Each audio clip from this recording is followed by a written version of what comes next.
नमस्कार।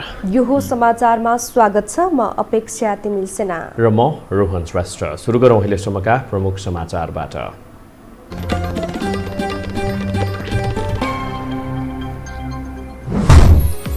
गण्डकी प्रदेशमा अविश्वासको प्रस्तावमाथि मतदान हुनै लाग्दा जनमोर्चाका सांसद गायब। स्वस्थ सांसद भेटी अस्पतालको आइसियुमा सरकार ढाल्ने योजना विफल।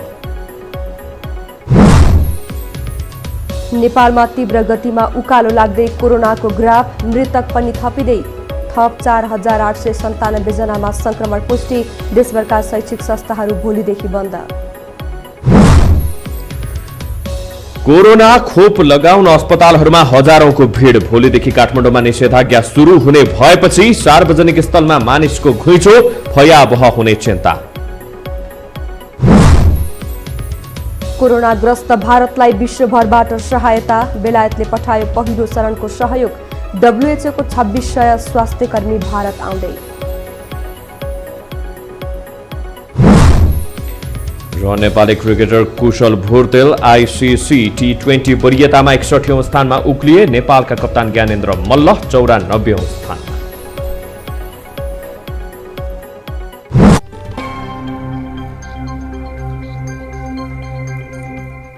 प्रदेशसभाको बैठक अनिश्चितकालका लागि स्थगित भएको छ। जनमोर्चाका गण्डकी प्रदेश सभा सदस्य खिम विक्रम शाहीको अवस्था अज्ञात रहेको भन्दै उक्त पार्टीको सचेतक पिआरी थापाले सभामुख नेत्रनाथ अधिकारीलाई जीवन रक्षाको माग गर्दै निवेदन दिएपछि बैठक अनिश्चितकालका लागि स्थगित भएको हो। प्रदेशसभा सचिव हरिराज पोखरेलले सूचना जारी गर्दै प्रदेशसभाको कार्यवाही अनिश्चितकालका लागि स्थगित गरिएको जानकारी गराउनु भएको छ। मुख्यमन्त्री पृथ्वी सुब्बा गुरुङ विरुद्ध प्रदेशसभामा पेश भएको अविश्वासको प्रस्तावमा आज मत विभाजन हुने कार्यसूची थियो। यसैबीच सम्पर्कविहीन भएका राष्ट्रिय जनमोर्चाका प्रदेशसभा सदस्य खिम विक्रम शाही अस्पतालमा कोभिड-19 उपचार गर्ने आइसियुमा भेटिनु भएको छ। यद्यपि उहाँको कोरोना परीक्षण रिपोर्ट भने नेगेटिभ छ। प्रदेशसभा सदस्य शाही पोखरा स्थित चरक अस्पतालको कोभिड वार्डको आइसियुमा भेटिनु भएको हो। उहाँसँगै काङ्ग्रेस प्रदेशसभा सदस्य मनकुमारी गुरुङ बुधबार बिहान अस्पतालमा भर्ना भएको अस्पतालका निर्देशक कपिल पोखरेलले जानकारी दिनुभयो। सरकार ढाल्न र बनाउने खेल सुरु भएपछि सांसदहरूको खरिद बिक्री खसी बोकाझैँ भएका घटना नेपालमा पनि छन्। यसपटक चाहिँ गण्डकी प्रदेशमा 2 सांसदको खरिद बिक्री अलि पृथक देखिएको छ। एक रिपोर्ट। गण्डकी प्रदेशका मुख्यमन्त्री पृथ्वी सुब्बा गुरुङ विरुद्ध दर्ता भएको अविश्वासको प्रस्ताव प्रभावित पार्न राष्ट्रिय जनमोर्चाका सांसद खिम विक्रम शाही र काङ्ग्रेसकी सांसद मनकुमारी गुरुङ एकाएक सम्पर्कविहीन भए। उनीहरू कहाँ गए भन्ने गण्डकी प्रदेश सभाले औपचारिक जानकारी पाएन। बुधबार बिहानको बैठकमा अविश्वासको प्रस्ताव उप छलफल भयो। दिउँसो अर्को बैठक राखियो। दिउँसोको बैठकमा जनमोर्चाकै प्रमुख सचेतक राम पियारी थापाले आफ्ना सांसद सम्पर्कविहीन भएको भन्दै बैठक रोक्न निवेदन नै दिइन्। अविश्वासको प्रस्ताव प्रभावित पार्न रचिएको चाल जस्तो देखिने सांसद सम्पर्कविहीन काण्डले नयाँ मोड त त्यति बेला लियो जब सांसद शाही र गुरुङ दुवैजना पोखरा स्थित चरक अस्पतालमा भेटिए। अस्पतालको दाबी अनुसार दुवैजनालाई कोभिड-19 भएको छ र दुवै संवेदनशील अवस्थामा छन्। अझै रहस्यमय त के भयो भने कोभिड-19 भएर अक्सिजन लिइरहेका भनिएका खिम विक्रम शाहीको कोरोना परीक्षण चाहिँ नेगेटिभ छ। कोरोना नै नभएका सांसदलाई जबरजस्ती बिरामी बनाएर उपचार गराइरहेको जस्तो पनि देखिन्छ। खिम विक्रम शाहीको कोरोना परीक्षण रिपोर्ट नेपाली काङ्ग्रेसका प्रवक्ता विश्व प्रकाश शर्माले पनि सार्वजनिक गरेका छन्। कोरोना नै नभएका सांसदलाई के आधारमा आइसियुमा राखेर उपचार गराइरहनु भएको छ भन्ने प्रश्नमा चरक अस्पतालका प्रबन्ध निर्देशकले सरकारी ल्याबको रिपोर्ट नेगेटिभ आए पनि निजी ल्याबमा पोजिटिभ देखिएकाले उपचार भइरहेको जानकारी दिए। गण्डकी प्रदेशसभामा सत्तारूढ दल नेकपा एमाले आफ्नो सत्ता जोगाउन र अविश्वासको प्रस्ताव गिजोल्न सांसदहरूलाई प्रभावमा पारेर कृत्रिम बिरामी बनाएको शङ्का गरिएको छ।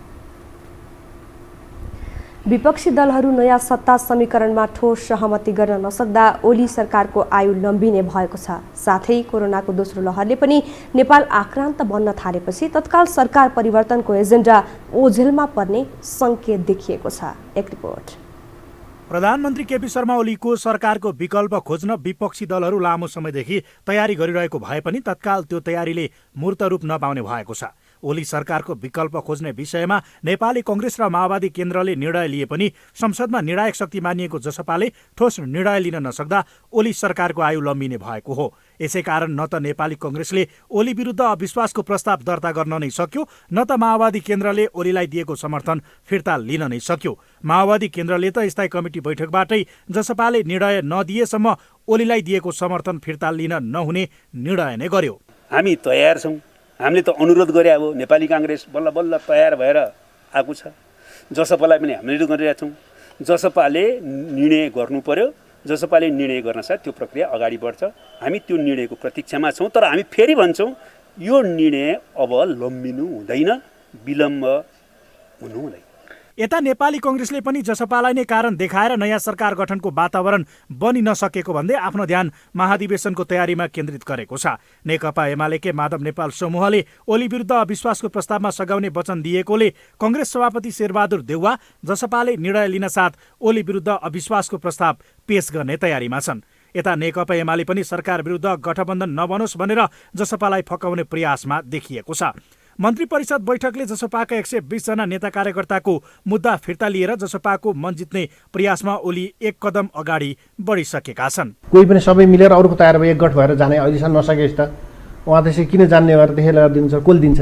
कसैले पनि दिँदैन। त पावरमा बसेका मान्छेले त पावर एक्सर्साइज गरेका मान्छे पाखा बस्न गाह्रो हुन्छ नि। एउटा कुरो जहिले जोसुकै पनि त्यो पाखा बस्नेहरूलाई पनि त्यत्तिकै पीडा छ। फेरि अर्को समस्या छ नि त त्यहाँ त हामी नै पाए हुँदो भन्ने त हो नि त जसलाई पनि। त्यस कारण तर के हो भने सैद्धान्तिक दृष्टिकोणले हेऱ्यो भने फरक भयो। यो सैद्धान्तिक दृष्टिकोणले हाम्रा यी कुनै कसैको कुरा नि मिल्दैन, न साम्यवादीको कुरा हुन्छ न प्रजातन्त्रको कुरा मिल्छन्, कसैका नि मिल्दैन। अहिले नेपालमा हेर्दाखेरि साम्यवादको सरकार भनेपछि साम्यवादको कुनै अहिलेसम्म आएन। बाबुराम प्रचण्डजीदेखि लिएर जो त्यत्रो 10 वर्ष लडेर आउनुभयो उहाँले साम्यवादको कुरोपट्टि ल्याउनै उहाँले केही गर्नै सक्नु भएन हो। र अहिले पनि गर्दाखेरि केही कुरो गर्ने कुरो गर्यो भने अहिले पनि त सबै एक भएर आउन सक्ने स्थिति रहेन। त्यसो त एमाले माओवादीले सरकारलाई दिएको समर्थन फिर्ता लिए पनि जसपाकै समर्थनमा विश्वासको मत लिन सक्ने र बहुमत जुटाउन सक्ने दाबी गर्दै आएको छ। यो सरकारको निरन्तरता चाहने हो भनेदेखि त्यही हिसाबले सोध्नु पर्यो। सरकारको निरन्तरता चाहने होइन भने कुन तरिकाले जाने? चुनाव अघि चाहेको हो, कहिले चाहेको हो? किनभने त्यो पनि हेर्नु, हिसाब गर्नुहोस् भन्ने हाम्रो हिसाब छ। राजनीति गर्नेहरूले हिसाब गरेन भने जनताले दुःख पाउँछन् होइन। तपाईँले जेठ 15 भन्दा अगाडि सरकार ढाल्छु भनेर चाहिँ प्लान गर्नुभयो भने एनी टाइम जेठ 15 भन्दा अगाडि सरकार ढाल्छु भनेर चाहिँ तपाईँले योजना बनाउनु भयो भने तपाईँले असोज महिनाभित्रमा चुनाव गरिसक्नुपर्छ। असोज कार्तिक भनेको दसैँ तिहार पर्ने समय हो। जनताले त्यो बेला दुःख दिनु हुँदैन। संवैधानिक हिसाबले चुनावमा जाने हो भने। तर एमाले भित्रै नेपाल समूहले प्रधानमन्त्रीको विकल्प चाहेकोले जसपालाई साथ लिए पनि विश्वासको मत पाउने सम्भावना भने देखिँदैन। तर पनि पछिल्लो समय कोरोनाको दोस्रो लहरले नेपालमा निषेधाज्ञा लागू भएकोले तत्काल ओली सरकार विरुद्ध विपक्षी दलहरू आक्रामक भएर लाग्ने सम्भावना पनि छैन। कालान्तरमा ओली सरकारले नै नयाँ आर्थिक वर्षको बजेट ल्याउने र कम्तीमा दशैँसम्म सत्ता लम्ब्याउने सम्भावना बढेको छ।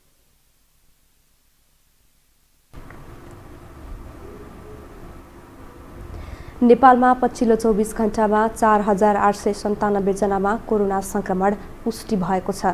24 घण्टामा 13879 पीसीआर परीक्षणबाट देशभर 4774 जनामा संक्रमण पुष्टि भएको छ भने 955 एन्टिजेन परीक्षणमा 123 जनामा पोजिटिभ देखिएको छ।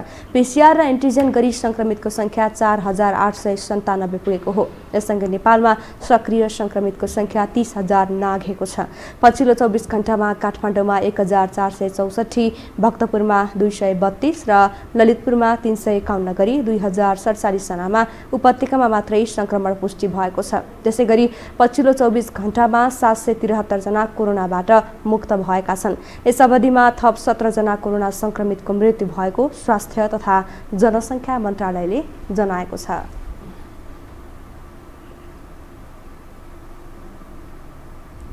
सरकारले वैशाख 16 देखि 30 गतेसम्म देशभरका शैक्षिक संस्थाहरू बन्द गर्ने निर्णय गरेको छ। आज बसेको मन्त्री परिषद बैठकले कोभिड-19 को नयाँ भेरिएन्टहरू देखिने क्रम बढेकाले रोकथाम, नियन्त्रण तथा उपचारका लागि भन्दै सरकारले मुलुकभरका शैक्षिक संस्थाहरूलाई भौतिक उपस्थिति नभई भर्चुअल रूपमा वा वैकल्पिक माध्यमबाट पठन पाठन कायम राख्न निर्देशन दिएको हो। सरकारले कोभिड-19 नियन्त्रण, रोकथाम र उपचारका लागि संक्रामक रोग नियन्त्रण ऐन 2020 को उपदफा 2 बमोजिम प्रत्येक जिल्लाभित्र निषेधाज्ञा जारी गर्ने लगायत सम्पूर्ण अधिकार सम्बन्धित जिल्लाका प्रमुख जिल्ला अधिकारीलाई दिएको छ। हवाई मार्गबाट नेपाल प्रवेश गर्ने नेपालीको हकमा पनि सोही नियम लागू हुनेछ। सरकारले सो अवधिमा अत्यावश्यक सेवा दिनुपर्ने बाहेक अन्य कार्यालयहरूमा आलोपालो गरी कामकाज गराउन भनेको छ। सरकारले कोभिड-19 को उपचारमा प्रयोग हुने जीवनदायक अक्सिजन सिलिन्डर लगायतलाई कर छुट गर्ने निर्णय गरेको छ।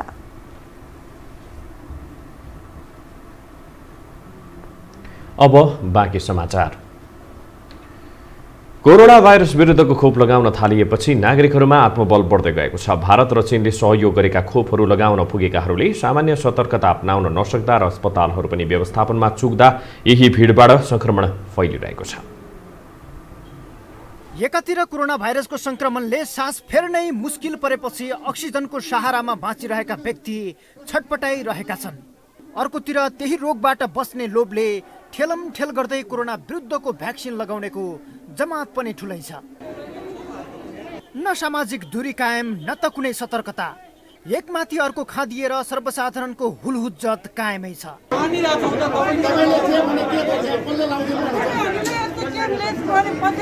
नेपाल मेडिकल कलेज जोरपाटीको यो दृश्य हेर्दा कोरोनाको संक्रमणबाट बस्न अब कसैलाई छुट छैन, किनकि न यहाँ कोरोना संक्रमितका लागि उपयुक्त व्यवस्थापन गरिएको छ, न कोरोना विरुद्धको खोप लगाउनेहरूको उचित प्रबन्ध नै, जसकारण सर्वसाधारणले चरम असन्तुष्टि ओकलिरहेका छन्। यहाँ 10 बजेदेखि आएर 5 बजे लाइन बस्न लगेरहेको छ। तपाईँ यसले पुरा गद्दारी काम गरिरहेछ। हस्पिटलले भ्याक्सिन राखेर राख्दिनु भन्नु पाइन्छ कि नबस भन्नुपर्छ? यो त गद्दारी काम हो। कोरोनाको खोप लगाउन पाउने भएपछि बिहान 10 बजेदेखि नेपाल मेडिकल कलेज जोरपाटीमा सर्वसाधारणको लर्को लागेको थियो। अस्पतालले वितरण गरेको कुपन हातमा लिएर लाइनमा बसेका उनीहरू खोप लगाएर घर फर्किने मनसायमा थिए। अस्पतालको व्यवस्थापनले उनीहरूलाई दिनभर लाइनमा त लगायो, तर बेलुका भने भनिदियो खोप लगाउन अब सकिँदैन। तपाईहरु 2 करोड 50 पुराएर लगाउनुस् न त त्यसलाई। हैन भएको चाहिँ लगाउनु पर्छ, लाइन राखे मान्छे सबैले ठेका ल्याएर कि उनीले ठेका ल्याओस्। यो पुलिस अस्पताल हो, अस्पतालले आफूसँग 100 डोज खोप भएको तर सर्वसाधारणको संख्या 1000 बढी भएकाले बेलुका 5 बजेसम्म खोप लगाउन आनाकानी गरिरहेको थियो। तर दिनभर लाइन बसेका सर्वसाधारण अस्पतालले धोका दिएको भन्दै हुलदङ्गामा उत्रिन थालिसकेका थिए। सर्वसाधारणमा देखिएको चरम आक्रोशले दुर्घटना निम्तिने खतरा बढेपछि प्रहरीले भिडलाई नियन्त्रणमा लिने प्रयास गरिरह्यो। यस्तो भेला राखेर जसरी हामी आयौँ त लाउन सक्दैनौँ। डिसिप्लिन भएर आफ्नो कुपन नम्बर अनुसार टाइम त दिन्छ, त्यो टाइम अनुसार आफ्नो टाइममा आउनुभयो भने सहज हुन्छ। त्यसैले तपाईँहरू सबैले के सहयोग गरिदिनु पर्यो भन्दाखेरि तपाईँले डिस्टेन्स मेन्टेन गरेर उभिदिनुहोस्। चीनले उपलब्ध गराएको कोरोना विरुद्धको खोप सरकारले देशभरका विभिन्न अस्पतालमा लगाउने व्यवस्थापन गरेको छ। तर अस्पतालहरू भिड व्यवस्थापनमा चुक्दा आजभोलि यस्ता दृश्यहरू बढ्दै गएका छन्, जसले दोस्रो लहरमा फैलिएको कोरोना संक्रमण यिनै अस्पतालहरूबाट जोडतोडले फैलिरहेको छ। यो हो टेलिभिजनका लागि सन्तोष बिके थापा, काठमाडौँ। निषेधाज्ञाको पूर्व सन्ध्यामा काठमाडौँमा यति धेरै भिड देखिएको छ कि मानिसहरू बस पार्क, ब्याङ्क तथा वित्तीय संस्थाहरू र हस्पिटलहरूमा अत्याधिक भेला भएका छन्। संक्रमण जोखिम कम गर्न, हिडडुल कम गर्नुपर्नेमा उल्टै हजारौं मानिसहरू एकै ठाउँमा भेला हुँदा संक्रमणको जोखिम पनि डरलाग्दो रूपमा बढेको छ।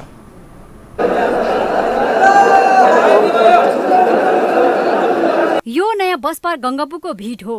तपाईलाई लाग्ला केही वर्ष अघिको दशैंमा घर जाने मानिसहरूको टिकट लिने भिड रहेछ, तर वास्तविकता त्यसो होइन। यो त काठमाडौँमा बुधबारदेखि कर्फ्यू लाग्ने भएपछि हतार हतार घर जानेहरूको भिड हो। यस्तै भिड बैङ्क तथा वित्तीय संस्था र अस्पतालहरूमा हजारौंको संख्यामा देख्न सकिन्छ। गाउँ जानेको भिड बस पार्कमा, कर्फ्यूको समयमा पैसा कजो गर्ने बैङ्क तथा वित्तीय संस्थामा र खोप लगाउन अस्पतालमा मानिसको भिड अकल्पनीय रूपमा बढेको हो। सरकारले एकातिर स्वास्थ्य मापदण्ड अपनाउन सचेत गराइरहेको छ, सार्वजनिक स्थलमा मानिसहरूको यो भिड अत्यास लाग्दो छ। न यहाँ सरकारको छरितो व्यवस्थापन देखिन्छ, न सर्वसाधारण नै सचेत देखिन्छन्। यो भिड दशैं वा यस्तै ठूलो पर्व मेलामा भन्दा कम छैन।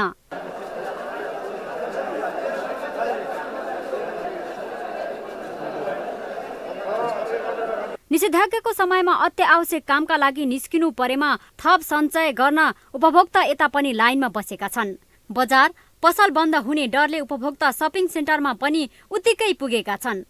सरकारले कोरोना संक्रमणबाट जोगिन 25 जना भन्दा बढी भेला हुन नपाइने र 2 मिटरको दूरी अनिवार्य कायम गर्नुपर्ने आग्रह गरेको छ। तर कोरोनाको यो भिडभाडले सरकारको निर्देशन अर्थहीन बनेको देखाउँछ।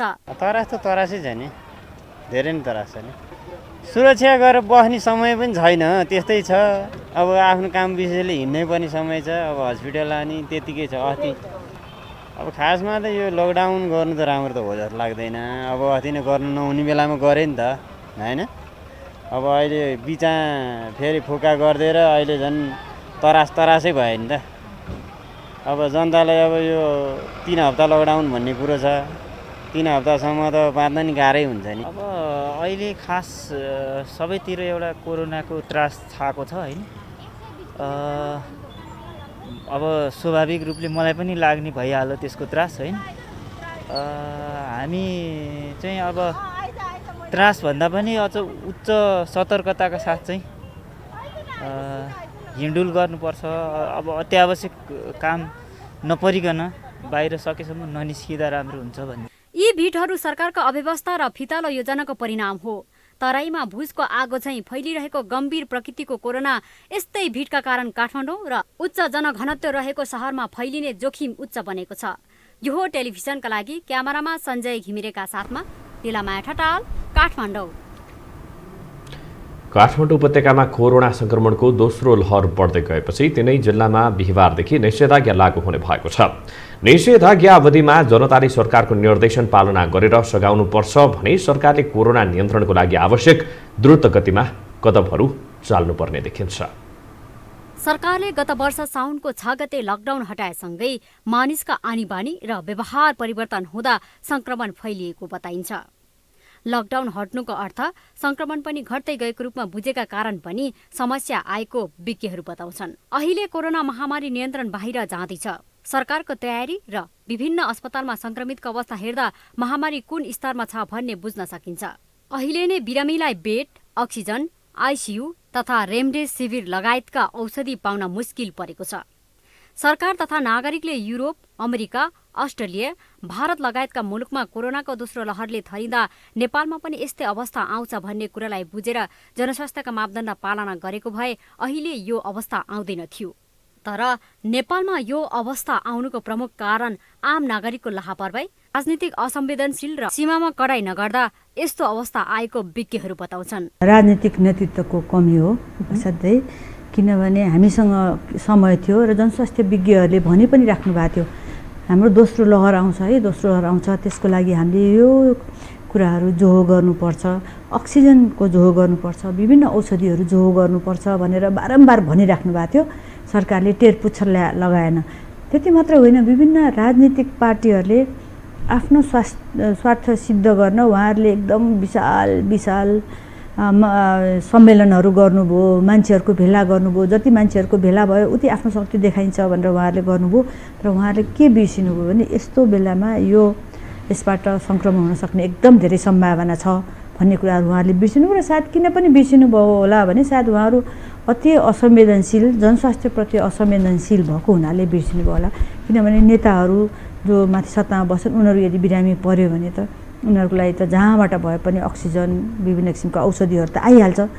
तर मारमा पर्ने तपाईँ र हामी जस्तो जनताहरू हुन्छौँ र अहिले देखिएको र डाक्टरहरू जो एकदम 24 डाक्टर नर्सहरू खटिरहेको छन् उनीहरूको व्यवस्था, उनीहरूले गरेको कामको व्यवस्था गर्दाखेरि अहिले यो अवस्था आएको। हामीसँग कोरोना संक्रमणका कारण जनस्वास्थ्यमा परेको असर त छँदैछ। निषेधाज्ञाका कारण पनि विभिन्न क्षेत्रमा असर त पर्छ नै। त्यसैले आम नागरिकले सरकारले जारी गरेका निर्देशन पालना गर्ने, लकडाउनको समस्या घरभित्र बस्ने, भिडभाड नगर्ने, सामान किन्न निस्कदा अनिवार्य रूपमा सही तरिकाले मास्क लगाउनु पर्ने विज्ञहरू बताउँछन्। तर अब हामीमा डर हटेको छ, हामी सबै काममा हिँडेका छौँ। त्यसले गर्दाखेरि चाहिँ अब हामी डराउँदैनौँ, त्यसले गर्दाखेरि पनि सङ्क्रमितहरूको सङ्ख्या झन् बढ्न सक्छ। त्यो भएको हुनाले भ्याक्सिन चाहिँ लगाएका व्यक्ति पनि नलगाएका व्यक्ति पनि सबैले यो महामारी नियन्त्रण हुने बेलासम्म हामीले मास्क चाहिँ सबैले अनिवार्य रूपमा लाउनै पर्छ। सकेसम्म हामीले भौतिक दूरी कामै गर्नुपर्छ। हामीले हातलाई सफाइ गर्ने चाहिँ कामहरू त्यसलाई चाहिँ हामीले छोड्नु हुँदैन र यो भिडभाडहरू र चाहिँ बन्द कोठामा मिटिङहरू चाहिँ हामीले चाहिँ गर्नु हुँदैन। कोरोना महामारीको दोस्रो लहरलाई गत सालको जस्तो कमजोर ठान्नु मूर्खता हुनेछ। पहिले नै समयमै सतर्कता अपनाएको भए यो अवस्था नआउन पनि सक्ने थियो। त्यसैले अहिलेको यो अवस्थामा निषेधाज्ञाको सदुपयोग गर्न स्वास्थ्य मन्त्रालयले 3 हप्तामा परीक्षणको दायरा बढाउने, अक्सिजन प्लान्ट थप्ने, मर्मत गर्ने, अक्सिजन सिलिन्डरको स्टक कायम राख्ने, अस्पतालका कोभिड बेड बढाउने, आइसियु थप्ने, अक्सिजन बेड थप्ने, आइसियु तथा भेन्टिलेटर अपरेट गर्ने, स्वास्थ्यकर्मी तथा चिकित्सकलाई तालिम दिने, अत्यावश्यक औषधि स्टक राख्ने, महामारी कम भएका जिल्लाका उपकरण तथा जनशक्ति महामारी बढी भएका क्षेत्रमा परिचालन गर्ने लगायतका काम गर्न आवश्यक छ। यो हो टेलिभिजनका लागि लीलामाया ठटाल, काठमाडौँ।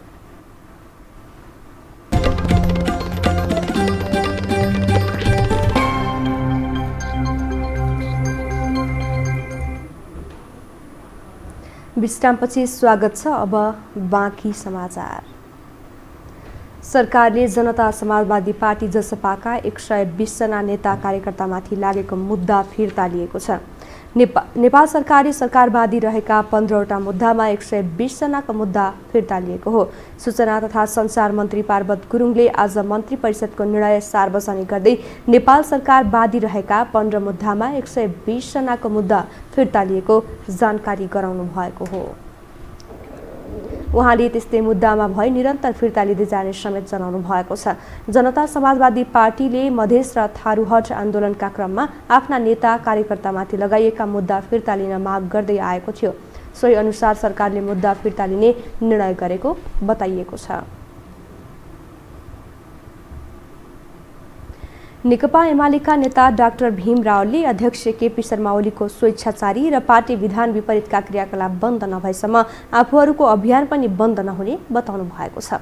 आज नेकपा एमाले माधव समूहका नेताहरूको छलफलपछि सञ्चारकर्मीमा संक्षिप्त प्रतिक्रिया दिँदै नेता रावलले अध्यक्ष ओलीले सर्वोच्च अदालतको फैसला र पार्टीको विधान विपरीत गरेको गतिविधिका विरुद्ध देशव्यापी रूपमा अभियान चलिरहेको र ओलीको क्रियाकलाप बन्द नहुन्जेलसम्म आफूहरूको अभियान जारी रहने बताउनु भएको हो।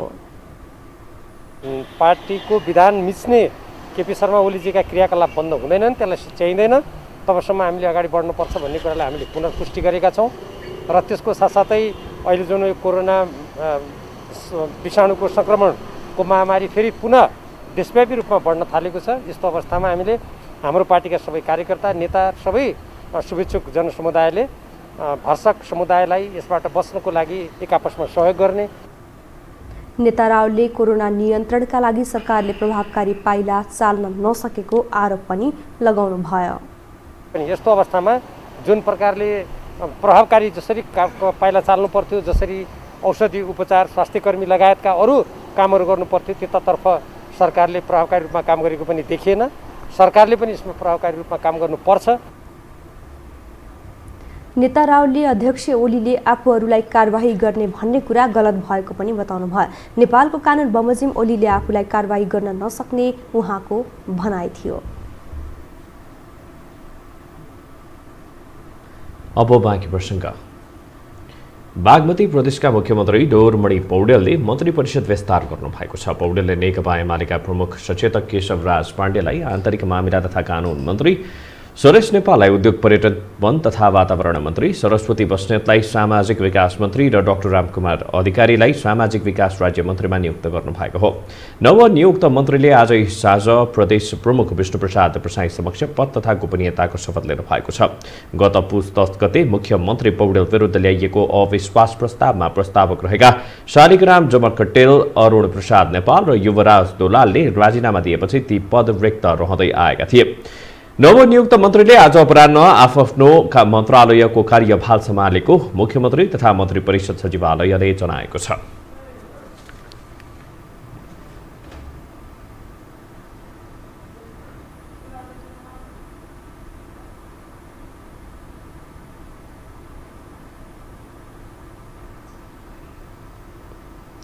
नेपाल स्काउटले स्थानीय स्काउट समिति घोषणा गरेको छ। बुधबार काठमाडौँमा एक कार्यक्रमका बीच नेपाल स्काउटले सातै प्रदेशका 753 स्थानीय तहमा स्थानीय स्काउट समिति घोषणा गरेको हो। स्काउटले सबै पालिकाहरूमा संयोजक तोकेको छ। प्रदेश स्तरीय स्काउट आधारभूत तालिमबाट करिब 4000 भन्दा बढी युवाहरूलाई स्काउट मास्टरको रूपमा उत्पादन गरिएको तथा 753 वटा स्थानीय तहमा स्काउटको संरचना निर्माण गरिएको र सातै प्रदेशमा स्काउट समिति गठन भई प्रदेश कार्यालय समेत सञ्चालनमा आइसकेको नेपाल स्काउटका राष्ट्रिय संयोजक लोकबहादुर भण्डारीले बताउनुभयो। हाल 75,000 युवाहरू स्काउटका सदस्य रहेको उहाँले जानकारी दिनुभयो। स्थानीय स्काउट समितिले आफ्नो क्षेत्राधिकारभित्रको प्रत्येक विद्यालयमा स्काउट गठन गरी 6 वर्षदेखि 25 वर्षका युवाहरूलाई स्काउटमा समेटिने अध्यक्ष भण्डारीले बताउनुभयो। हाल 65,000 वटा सामुदायिक तथा संस्थागत विद्यालयमा स्काउटको संरचना रहेको उहाँको भनाइ छ।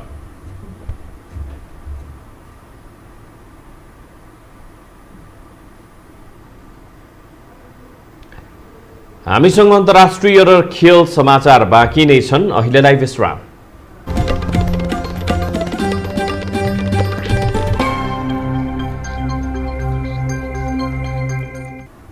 विश्रामपछि स्वागत छ। अब अन्तर्राष्ट्रिय समाचार।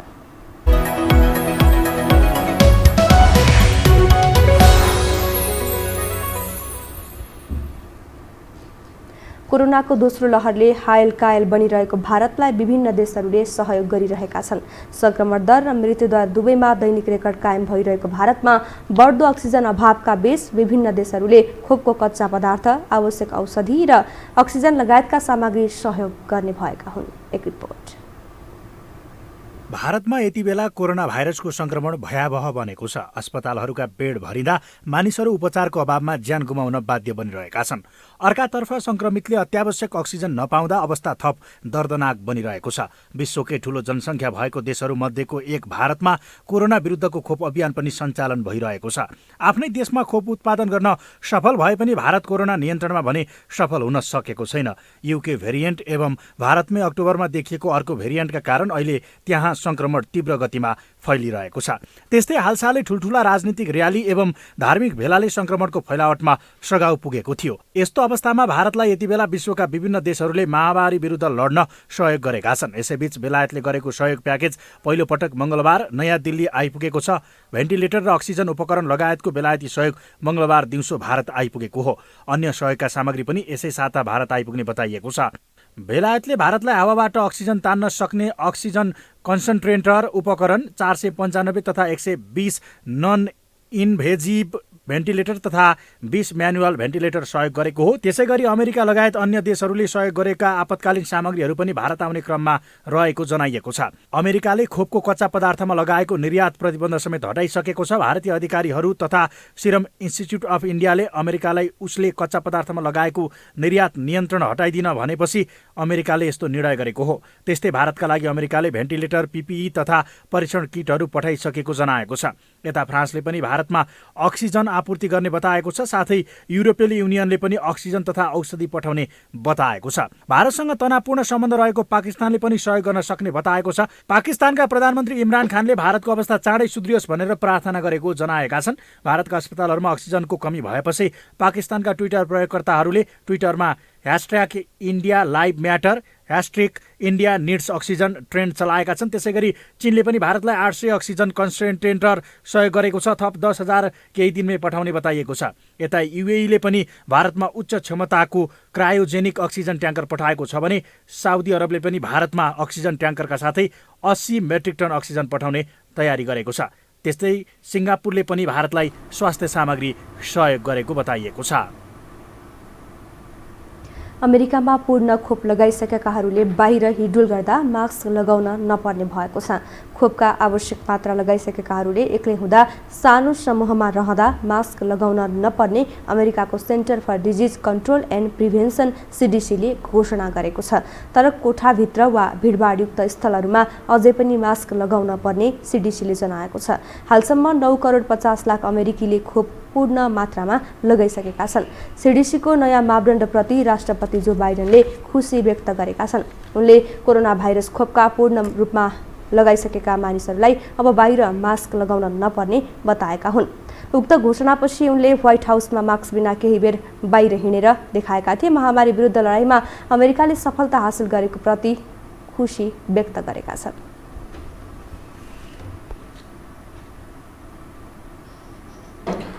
अब पालो खेल समाचारको।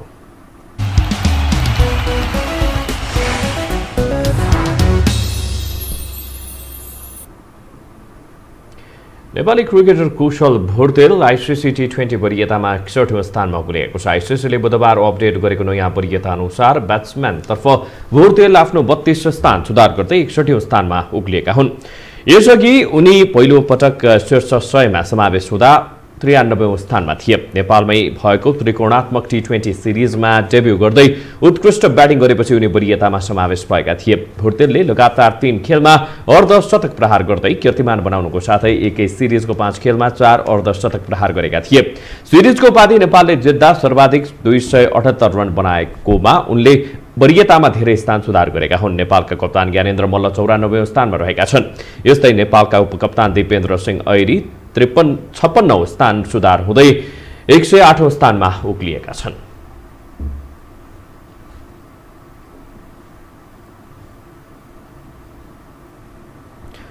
यससँगै हामी यो समाचारको अन्त्यमा आइपुगेका छौं। जाँदा जाँदै अहिलेसम्मका प्रमुख समाचार पुनः एकपटक।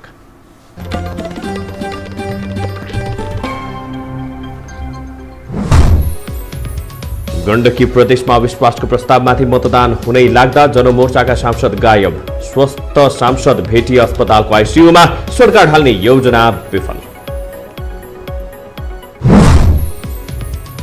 नेपालमा तीव्र गतिमा उकालो लाग्दै कोरोनाको ग्राफ, मृतक पनि थपिँदै थप 4897 जनामा संक्रमण पुष्टि। देशभरका शैक्षिक संस्थाहरू भोलिदेखि बन्द। कोरोना खोप लगाउन अस्पतालहरूमा हजारौंको भिड। भोलिदेखि काठमाडौँमा निषेधाज्ञा सुरु हुने भनेपछि सार्वजनिक स्थलमा मानिसको घुइँचो भयावह हुने चिन्ता।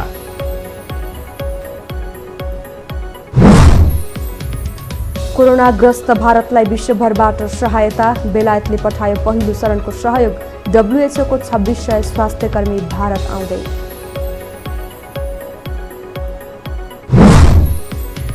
र नेपाली क्रिकेटर कुशल भुर्तेल आइसिसी टी20 वरियतामा 61औं स्थानमा उक्लिए। नेपालका कप्तान ज्ञानेन्द्र मल्ल 94औं स्थानमा।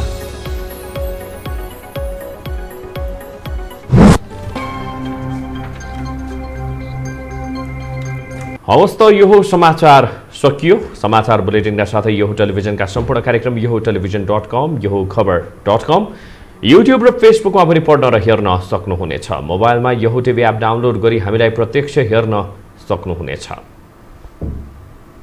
तथ्य सहितको निष्पक्ष समाचारका लागि हेर्दै रहनुहोला यो टेलिभिजन। नमस्कार।